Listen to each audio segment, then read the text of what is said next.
Hello friends, I am Amarendra Tiwari and you are watching Bodhisattva PCS. अभी के इस पार्टिकुलर छोटे से वीडियो में मैं आपके साथ 70वीं बीपीएससी मेंस एग्जामिनेशन के लिए आईआर के 9 ऐसे अति संभावित टॉपिक्स को शेयर करने जा रहा हूं जिससे प्रश्न पूछा ही पूछा जाएगा। तो एटलीस्ट इंटरनेशनल रिलेशन में इन 9 टॉपिक्स को जरूर पढ़ के जाना डियर एस्पिरेंट। तो चलिए शुरू करते हैं और एक एक करके देखते हैं कि टॉपिक क्या है। सेक्शन वाइज बांट के मैंने टॉपिक आपके सामने प्रस्तुत करने की कोशिश करी है। पहला है हमारा सेक्शन संगठनात्मक। तो संगठनात्मक में पहला हमारा जो टॉपिक है वह ब्रिक्स समूह और बदलता वैश्विक दक्षिण। ये काफ़ी इंपॉर्टेंट है। देखो, ब्रिक्स समूह अपने आप में इंपॉर्टेंट तो है ही, अब ग्लोबल साउथ की बात करी जा रही है तो ये दोनों का कोरिलेशन जो है एक दूसरे से पूछ सकता है। इसके सामने क्या क्या चुनौतियां हैं, इन चुनौतियों का कैसे सामना किया जा सकता है और आगे इसे सक्सेसफुल बनाने के लिए और क्या क्या कदम उठाए जा सकते हैं, इसे संबंधित प्रश्न पूछा जा सकता है। अगला जो हमारा टॉपिक है वह है संघाई सहयोग संगठन। काफ़ी इंपॉर्टेंट है, एज यूजुअल कन्वेंशनल टॉपिक है और जब से भारत जो है इसका पार्ट बना है तब से और ये प्रोबेबिलिटी हमेशा रहती है कि इसे प्रश्न पूछा ही पूछा जाएगा। तो भारत के लिए इसका क्या महत्व है और भारत के लिए इसके जो भी महत्व हैं और भारत जिन एम को संधान करने की कोशिश करता है, करने की कोशिश कर रहा है संघाई सहयोग संगठन के द्वारा, उसके राह में कौन कौन सी चुनौतियां हैं, कैसे उसका समाधान किया जाना चाहिए और आगे की राह क्या होनी चाहिए। ठीक है। अगला हमारा संगठनात्मक टॉपिक है भारत एवं क्वाड। काफ़ी इंपॉर्टेंट है। आपको पता है कि पिछले दिनों क्वाड का एक्सपेंशन किया गया और आगे भी फर्दर इसको एक्सपेंड करने की बात करी जा रही है। तो भारत एवं क्वाड सुरक्षित एवं समृद्ध विश्व के लिए जो साझेदारी का विस्तार हो रहा है, इससे संबंधित प्रश्न पूछा जा सकता है।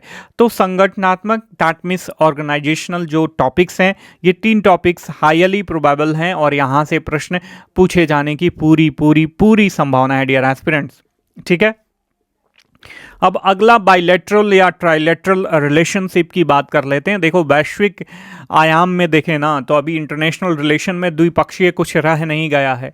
यदि 2 देश एक दूसरे से संबंध स्थापित करते हैं तो उसका वैश्विक परिप्रेक्ष्य में भी महत्व होता है, उसके बहुत सारे आयाम होते हैं।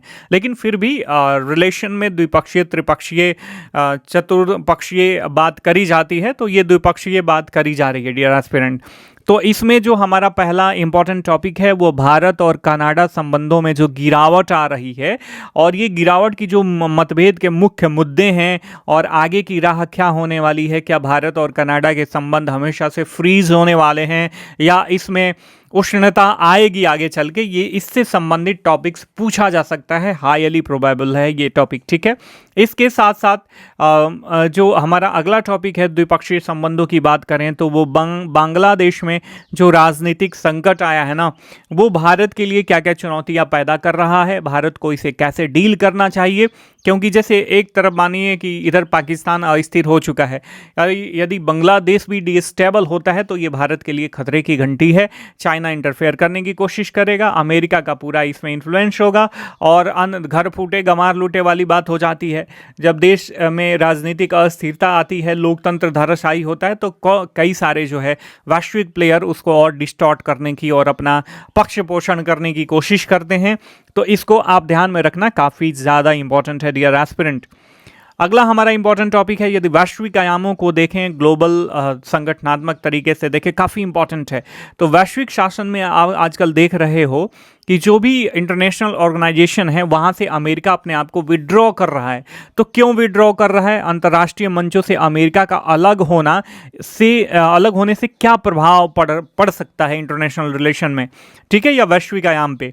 क्योंकि America is playing like a sham uncle और हमेशा जो है एक दूसरे के मामले में इंटरफेयर करने की कोशिश करता है, काफ़ी सारा योगदान भी देता है। यदि वैश्विक संगठनों में जुटा रहता है तो यदि हटता है उसे तो क्या प्रभाव हैं और उसके क्या निहितार्थ हैं भारत के लिए, अमेरिका के लिए या विश्व के लिए। ठीक है। अगला हमारा टॉपिक है वैश्विक दक्षिण, ग्लोबल साउथ। काफ़ी इंपॉर्टेंट है डियर एस्पिरेंट। ठीक है, पूछे जाने की पूरी संभावना है। इसके साथ साथ जलवायु परिवर्तन, देखो COP29 हुआ ना, तो इसमें सबसे बड़ा मुद्दा ये था कि फाइनेंस कैसे किया जाए।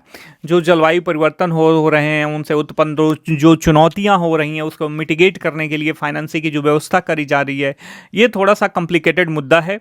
तो इससे संबंधित जलवायु परिवर्तन और वैश्विक दक्षिण वाला टॉपिक पूछा जा सकता है।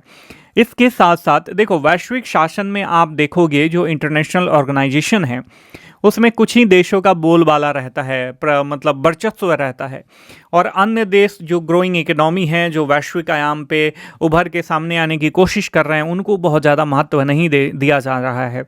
तो इस वैश्विक शासन में, ग्लोबल गवर्नेंस में बहुपक्षवाद का क्या महत्व है, बहुपक्षवाद क्यों आना चाहिए, इससे संबंधित प्रश्न पूछा जा सकता है। तो ये थे हमारे टोटल कुल मिला के 9 टॉपिक्स। इनको तो पढ़ के ही जाना, इनको छोड़ने की कोई मतलब गुंजाइश नहीं है। छोड़ोगे तो ये आपके लिए खतरे की घंटी पैदा हो सकती है। और अगर उससे बियॉन्ड जाने की कोशिश करें तो 2 टॉपिक मैं आपके साथ शेयर करना चाहूँगा। और देखो, ऑब्वियस, प्रधानमंत्री कहीं भी किसी देश में जाते हैं, किसी अन्य देश के नेता हमारे यहाँ आते हैं, तो बहुत सारे द्विपक्षीय एग्रीमेंट वगैरह होते हैं, तो सारे देश इंटरनेशनल लेवल पे इंपॉर्टेंट हो ही जाते हैं, तो पूछने का तो कुछ भी पूछा जा सकता है। लेकिन ये 9 प्रोबेबल हाईएस्ट प्रोबेबल टॉपिक है, यहाँ से प्रश्न पूछा जा सकता है। इसके अलावा यदि आप पढ़ना चाहते हो तो हो सकता है कि प्रवासी भारतीय विकसित भारत के निर्माण में किस तरीके से योगदान दे रहे हैं, ये वाला प्रश्न इस आयाम के साथ पूछा जा सकता है। और इसके साथ साथ भारत इंडोनेशिया द्विपक्षीय संबंध, भारत कुवैत संबंध वगैरह, ये सारी चीज़ें पूछी जा सकती हैं। ठीक है। इसके साथ साथ यदि बात करें तो इंडिया और यूएई का भी रिलेशन पूछा जा सकता है, इसके हर एक आयामों को समाहित करते हुए। तो यही जो हाईली प्रोबेबल हैं, हाईएस्ट प्रोबेबल हैं, वो 9 टॉपिक्स हैं। इसके अलावा ये 3 टॉपिक्स को पढ़ सकते हो। प्रवासी भारतीय विकसित भारत के निर्माण में किस तरीके का योगदान दे रहे हैं, भारत इंडोनेशिया द्विपक्षीय संबंध, इंडिया यूएई पढ़ सकते हो। इसके साथ साथ इंडिया नेपाल भी पढ़ सकते हो। पूछने को कुछ भी पूछा जा सकता है, लेकिन एटलीस्ट इतना टॉपिक तैयार करके जाना dear aspirants, highly probable topic है। ठीक है, मिलते हैं अगले वीडियो लेक्चर में। तब तक के लिए साइनिंग ऑफ, टेक केयर, जय हिंद, जय भारत।